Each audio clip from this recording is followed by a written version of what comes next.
저도 그랬어요. 그냥 지고 싶지 않았습니다.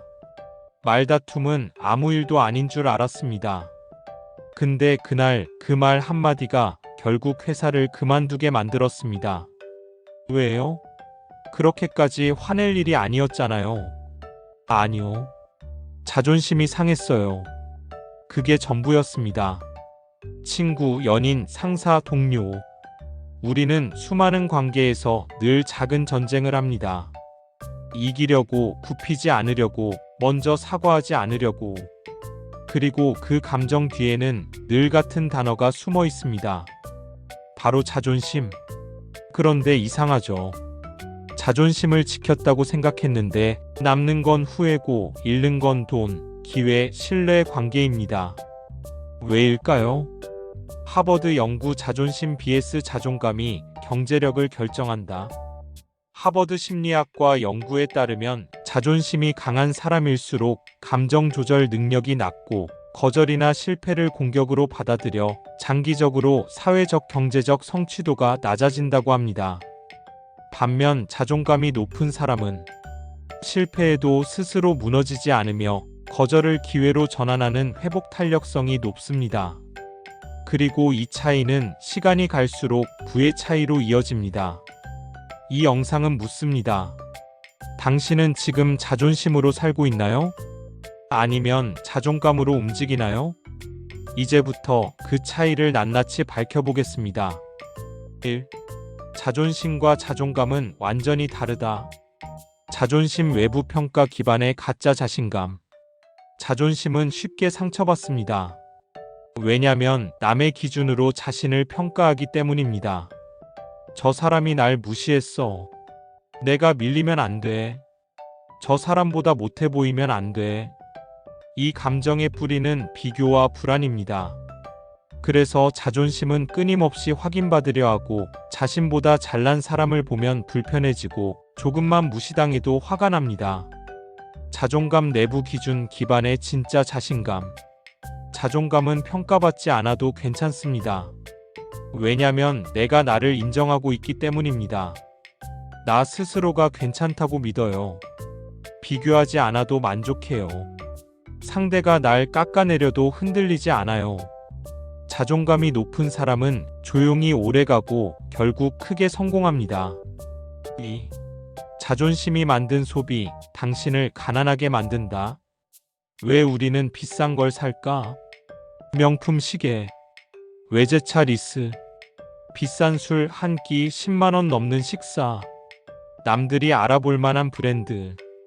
이 모든 소비의 공통점은 나 이런 사람이야를 보여주는데 초점이 있습니다. 그런 소비는 기쁨보다 자존심 회복에 가깝습니다. 진화 심리학적으로 인간은 무리내 서열에서 밀리면 생존 위협을 느낍니다. 그래서 무시당하면 감정의 본능이 발동하는 거죠. 하지만 이 소비는 결국 미래의 나를 담보로 한 허세입니다. 하버드 경제행동연구소 보고서에 따르면 자존심 기반 소비는 단기 스트레스 해소 효과는 있으나 재무 안정성과 행복도는 장기적으로 감소한다고 말합니다. 즉, 자존심에 반응한 소비부를 갉아먹는 구조입니다. 3. 자존감이 높은 사람은 돈을 벌기 쉬운 이유. 그들은 증명하려 하지 않는다. 자존감이 높은 사람은 누가 뭐라 하든 크게 흔들리지 않습니다. 그래서 자신을 증명하기 위한 지출이 거의 없습니다. 이것 하나만으로도 소비 절제, 집중력 확보, 관계 지속성 유지 라는 이점을 갖습니다. 대표적인 인물이 워렌 버핏입니다. 여전히 50년 된 낡은 집에 거주, 패스트푸드와 콜라가 주식, 허세도 과시도 없음. 버핏은 말합니다. 나는 남보다 앞서 보이고 싶은 욕구가 없다. 대신 매년 내 자산이 조금씩 자라면 그걸로 충분하다. 이 철학은 50년 이상 복리로 부를 쌓을 수 있는 기반이 됐습니다. 그리고 그 기반의 정체는 바로 자존감입니다. 4. CEO들은 자존심이 아닌 자존감으로 위기를 넘겼다. 일론 머스크의 두 얼굴. 머스크는 20대 초반부터 자존심이 강한 인물로 알려졌습니다. 그는 파트너와 다투면 바로 회사를 나왔고 공개적으로 경쟁자를 조롱하기도 했습니다. 하지만 테슬라 위기 때 그는 한 가지를 내려놨습니다. 지금은 자존심이 아니라 회사가 살아야 할 때다. 그는 비난을 감수하며 자신이 직접 공장으로 들어갔고 직원들과 함께 숙식하며 공정을 개선했습니다.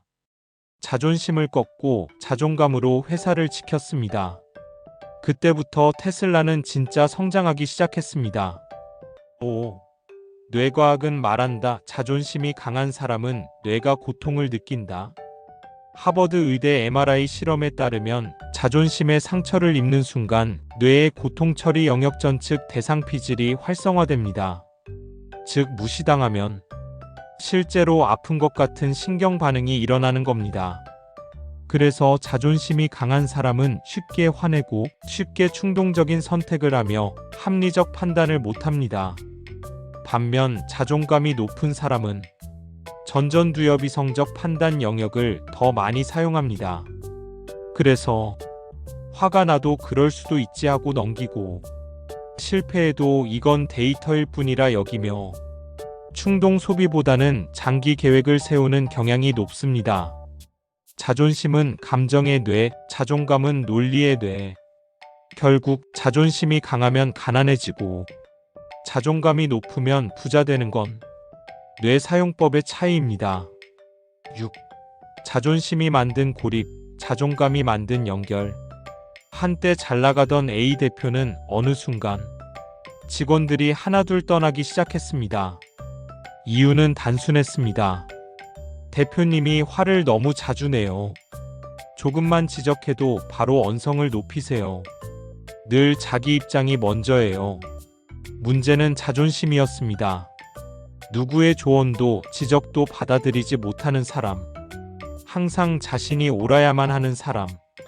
결국 그는 사람도 신뢰도 비즈니스도 다 잃었습니다. 자존심은 협업을 막고 갈등을 키우며 무너질 때 누구도 곁에 남지 않게 만듭니다. 반면 자존감이 높은 사람은 다름을 인정하고 실수를 받아들이고 관계를 오래 유지합니다. 성공한 CEO들의 공통점이 뭔지 아십니까? 내가 틀릴 수도 있다는 걸 받아들인 사람들입니다. 그들은 자존심이 아니라 자존감으로 회사를 경영했습니다. 7. 위기에서 돈을 버는 사람의 공통점 자존감. 2008년 금융위기. 수많은 기업들이 도산할 때 스타벅스의 창립자 하워드 슐츠는 정면 돌파를 선택했습니다. 제가 틀렸습니다. 그는 공개적으로 CEO로서의 판단 실수를 인정합니다. 그리고 매장을 일시 폐쇄하고 전 세계 10만 명 직원에게 커피의 본질과 철학을 다시 교육합니다. 자존심을 꺾고 자존감을 바탕으로 조직 문화를 다시 세운 겁니다. 그 결과는 매출 회복, 브랜드 이미지 재건, 이후 10년간 시가총액 5배 성장. 이처럼 자존감이 높은 사람은 실패를 감추지 않고 마주하고 그 안에서 배움과 기회를 추출합니다. 그게 결국 돈이 되는 구조입니다. 8. 자존심에 빠진 사람은 결국 가난해진다. 미국 심리학회 보고서에 따르면 고소득자 중 감정 조절 지수가 낮은 사람일수록 10년 후 자산이 급격히 줄어드는 확률이 4배 높다고 합니다. 즉, 돈을 벌 수는 있어도 자존심에 휘둘리는 사람은 그 돈을 지키지 못한다는 뜻입니다.